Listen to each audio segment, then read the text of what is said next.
Hello दोस्तों, स्वागत है आप सभी का हमारे चैनल रात के ख्वाब में। अगर आप भी उन लोगों में से हैं जिन्हें डर, रहस्य और सन्नाटे की कहानियां सुनने का शौक है, तो जल्दी से चैनल को सब्सक्राइब कर लीजिए और बेल आइकन जरूर दबाइए ताकि आपको हर रात की खौफनाक दस्तक सबसे पहले मिले।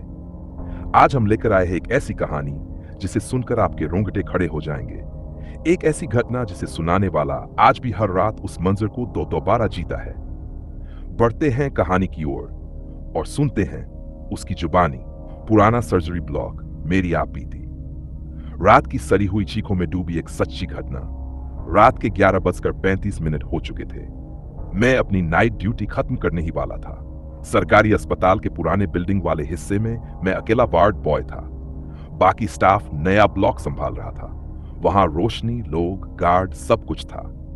लेकिन जहां मैं था वहां बस सन्नाटा और सीलन थी।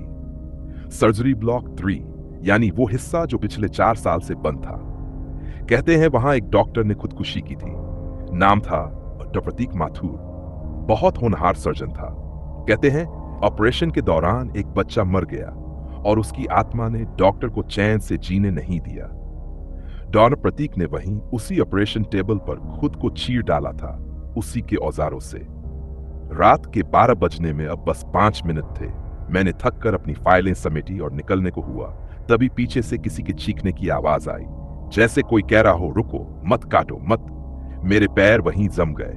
मैंने सोचा शायद कहीं से आवाज आ रही हो, लेकिन वो सीधी पुराने ऑपरेशन थिएटर से आ रही थी जो 4 साल से बंद था। मैंने खुद उस दरवाजे पर ताला लगाया था। मैंने वॉकी टॉकी उठाया। सर, क्या कोई नीचे है? आवाजें आ रही हैं। ऑपरेशन थिएटर की तरफ से कोई जवाब नहीं आया। रात के 12:02। मुझे लगा हो सकता है कोई मरीज गलती से उस तरफ चला गया हो। मैंने टॉर्च उठाई और नीचे की तरफ कदम बढ़ाए। उस पुराने सर्जरी ब्लॉक की तरफ जाते हुए हर सीढ़ी चीख रही थी। दीवारों पर चमड़े के जैसे पपड़ी जमी थी।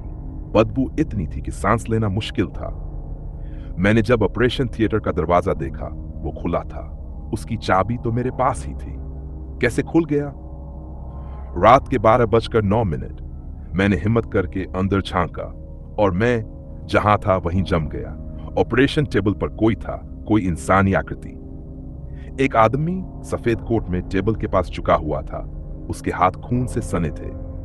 वो किसी को काट रहा था। मैंने उसे देखा था एक बार तस्वीर में। वही था, वही चेहरा, वही कोट, लेकिन उसकी आंखें गड्ढों जैसी खाली थीं, जैसे वो देख नहीं रहा हो, सिर्फ काट रहा हो। टेबल पर जो था वो इंसान नहीं था। वो एक बिना चेहरा वाली लाश थी। मांस चीरकर फैला था और उसकी आंखें मुझसे भीख मांग रही थीं, लेकिन मुंह नहीं था। रात के 12:14। हेलो, कोई है क्या? मेरी आवाज कांप रही थी। वो सर्जन रुका। धीरे धीरे उसने गर्दन घुमाई और तब पहली बार मैंने देखा उसकी गर्दन आधी कटी हुई थी और वो मुस्कुरा रहा था। तुम आए हुआ, तुम्हें काटने की बारी है अब। मैंने पीछे मुड़कर भागना चाहा, लेकिन दरवाजा अपने आप बंद हो गया। उसके बाद जो हुआ उसे मैं कभी नहीं भूल सकता। रात के 12:18। मैं चीख रहा था, दरवाजा पीट रहा था, लेकिन उस ऑपरेशन थिएटर की दीवारें मेरी आवाजें पी जा रही थीं। मैंने टॉर्च फेंक दी, सब बंद हो गया। फिर वो सर्जन मेरे पास आया। उसके हाथ में वही सर्जिकल स्कैल्पल था। वो मेरे कान के पास आया और फुसफुसाया, तू भी मुझसे भाग गया था उस रात। आज तेरे हिस्से का ऑपरेशन पूरा करना है। रात के 12:22 और फिर अंधेरा। जब मुझे होश आया, सुबह के 9 बज चुके थे। मैं वहीं ऑपरेशन टेबल के नीचे पड़ा था। मेरे शरीर पर कोई घाव नहीं था, लेकिन मेरे कपड़े खून से सने थे, असली खून। सीसीटीवी में उस रात की कोई रिकॉर्डिंग नहीं थी।